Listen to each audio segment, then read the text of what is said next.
Բարև ձեզ։ Այսօր հունիսի 18-ի ամբիոն հաղորդաշարի հերթական հաղորդումը վերնագրել եմ միմյանց լրիվ արժանի են։ Բայց նախքան թեմային ասնելը, ինչպես միշտ կոչով դիմում եմ բոլոր նրանց, ովքեր նայում են իմ հաղորդումները, բայց դեռ չեն բաժանորդագրվել, ապա բաժանորդագրվեք խնդրեմ, իսկ բոլոր նրանք, ովքեր նայում են հաղորդումներս, ապա եւ բաժանորդագրված են, ապա շարունակեք դնել լայքեր, որովհետև ձեր լայքերով իմ Ամաս Հովհաննիսյանի YouTube ալիքը ավելի է տարածվում։ Իսկ հիմա ասնեմ բույնյութին եւ այսպես միմյանց լրիվ արժանի են։ Խոսքը երեք Երևանում տեղի ունեցած այսպես կոչված մասկի շոուի մասին է, ինչպես ուժայինները շրջապատել էին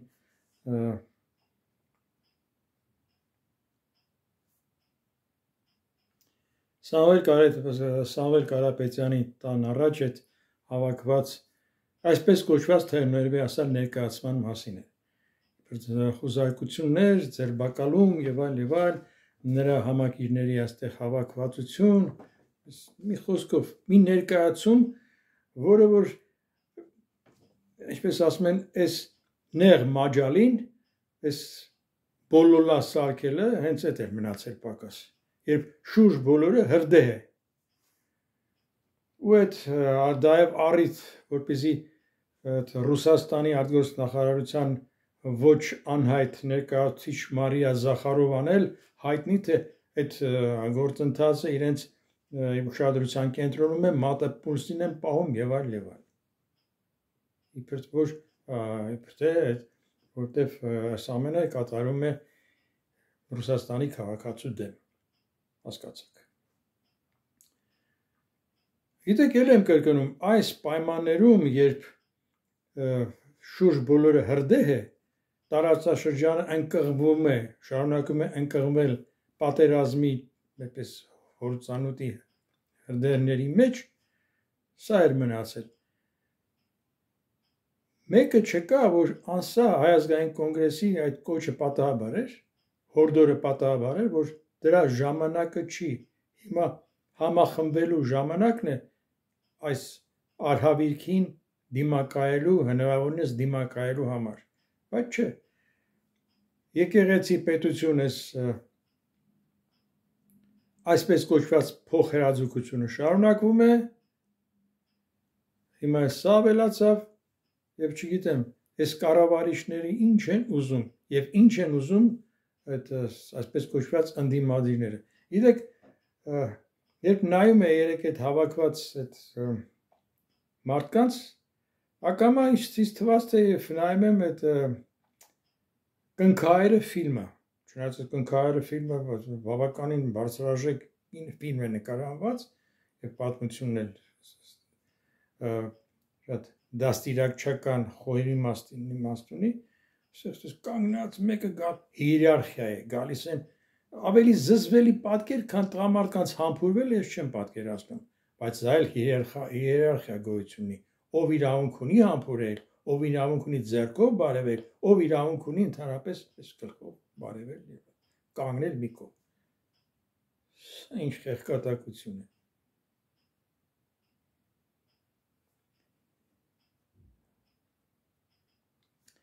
Ինչ վերաբերում է եկեղեցի պետություն, այս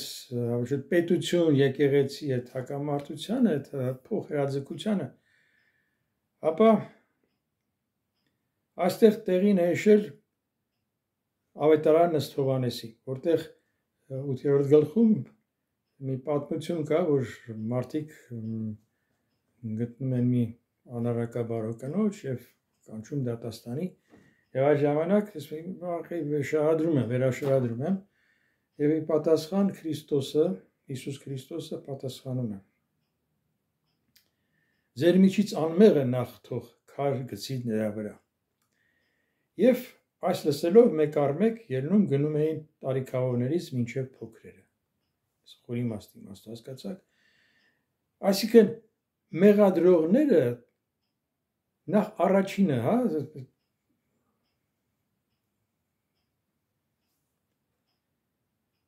այսպես կոչված նայեն իրենց հայելու մեջ։ Մի խոսքով, էլի եմ ասում, ասած միթե հայ ազգային կոնգրեսի կոչը հորդորը, ավելի շուտ կոչը, կոչ պահանջ էլ հորդորը չի, կոչ պահանջը չի հասնում մարդկանց ուղեղներին։ Բոլոր խաղերը խաղացել էին, մնացել էր այս նեղ մաջալին սատանի կամուրջի վրա պար բռնելը, հա։ Ու նաև գիտեք, այս մասկի շոուների փոխարեն եւ ժամանակը գա եւ ընդհանրապես վաղուց պետք է հարցերով զբաղված լինեին, եթե չեն զբաղվել, հիմա ժամանակն է դրանով զբաղվելու։ Այն որ Երևանում օր չկա, որ թաղամասերով, մինչև հանրապետության այլ մասերով հաղորդագրություն չլինի անջատումներ, էլեկտրոէներգիայի անջատումներ վթարների վերացման համար։ Փաստորեն հովարային անջատում է եւ մարդ գիտեն, որ հենց Հայաստանի էլեկտրացանցերում է աշխատում։ Բողոքում ասում է, որ ցանցերը խայտառակ վիճակում են։ Ինչքան այդքան նորոգելը ինչ է, պարզ չի, որ վթարային վիճակ է այդ էլեկտրացանցերի համակարգում։ Դրանով նորեքս այդ դրանով զբաղվեք։ Բայց ոնց դրանով զբաղվեն, որ երբ իրենք էլ իրենց խոստումները, որոնց շնորհիվ նրանք եկան իշխանության, ոչ մեկը չեն կատարել։ Թե արտաքին, թե ներքին քաղաքականության եւ սոցիալ-տնտեսական քաղաքականության հարցերում։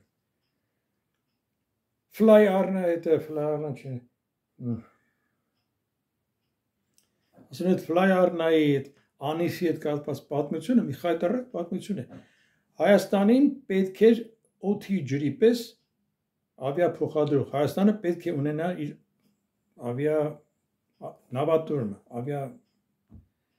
ավիատորմը, բայց բազմից ենք, չէ, նշել, ես անձամբ մի քանի անգամ անդրադարձել նշելով, որ Հայաստանի դա ստրատեգիական ուղղություններից մեկն է։ 90-ական թվականներին Հայաստանի քաղաքացիան ռազմական ավիացիայի դեր փաստորեն կատարեց։ Այդ գլոբալ համատարած շրջափակման պայմաններում դա ինչ-որ մի թթվածին էր, ինչ-որ ապրանքներ էին կարողանում տանել բերել զանազան նշանակության։ Որովհետև Աստված մի արես է, իրավիճակ եթե վատանա, օտար ավիաընկերությունները կդադարեն թռիչքներից, ինչպես դա բնական են անում են։ Եվ ինչ է անելու Հայաստանը։ Առաջին հսկայական ստրատեգիական ձախողումը այդ բանն էր։ Մինչև հիմա այդպես էլ կոնկրետ չկարողացան նշել ծրագիր, ժամկետներ Հայաստանում նոր ատոմակայան կառուցելու վերաբերյալ։ Անընդհատ հնի եւ երկարաձգել, մեր արագաձգել եւ պարզ չի թե այսպես կոչված մեր ողերում բարեկամները ինչու են անընդհատ ուզում որ Հայաստանի ատոմակայանը փակվի։ Պարզից էլ պարզ է, չէ՞։ Ինչ-որ բան արվում է այդ ուղղությամբ, բացի այն որ թղթերի վրայից է, կարծեմ ոչինչ, որ նոր ատոմակայանը Հայաստանին անհրաժեշտ է։ Չէ։ Սոցիալ-քաղաքական խնդիրների հարցը, Ղարաբաղի հարցը մասիգր արդեն պարզ է ակնհայտ, որ պարզապես տհաս արտաքին քաղաքականության պատճառով այս կառավարիչների պատճառով Լեռնային Ղարաբաղի հարցը փակվեց, որովհետև Լեռնային Ղարաբաղ այլևս գոյություն չունի։ Եվ հիմա էլ այս շահարկումները Հայաստանում Լեռնային Ղարաբաղի ներկայացություններ, ազգային ժողով, չգիտեմ ինչ, ընտրություններ, խեղկատակություններ մի սա է։ Եվ այս կառավարիչները չեն կարողանում դրա առաջներ առնել։ Որտեղ այդ դրանց էլի հետևից կառավարում են թե դրսի ուժեր, թե նաև ներքին այն ուժերը, որոնք որ շահագրգռված են Հայաստանի ապակայունացմամբ, միայն մի բանով, որպեսզի փրկեն իրենց տալանած, իրենց գողացած, իրենց գույքնուկը։ Մի բան, որ այս քանի տարիների ընթացքում խոսեցին, ասեցին, ոչ մի բան չարեցին։ Հիմա էլ թե դիմում են սրան, դատարան, մատարան։ Հայաստանի ներքաղաքական ուժեր կան, որոնք ուզում են, որպեսզի Հայաստանում իրավիճակ ապակայունանա, թե ինչպես կա, թե ներքին պատճառերով, թե նույնիսկ արտաքին պատճառերով դա նրանց չի հետաքրքրում։ Այս սա է ամբողջ ողբերգությունը։ Կառավարիչները իրենց տեղում չեն, ընդդիմությունը 5-րդ շարասան տեղը 5-րդ շարասուն են ասում, 5-րդ անիվ են ասում, այդ տեղում է։ Այնպես որ երկուսն էլ իրար արժանի են։ Մերժելով ներկայիս կառավարիչներին, մերժում եմ անձամբ նաև նրանց, որոնք որ հանդես են գալիս իբր ընդդիմադիր են այս կառավարիչներին։ Այս կառավարիչների փոխարեն դրանց կառավարիչ տեսնելու ցանկություն բնավ չունեմ։ Կրկնում եմ, Հայաստանում միակ քաղաքական սթափ եւ գործնական ուժը բանիմաց դիտակից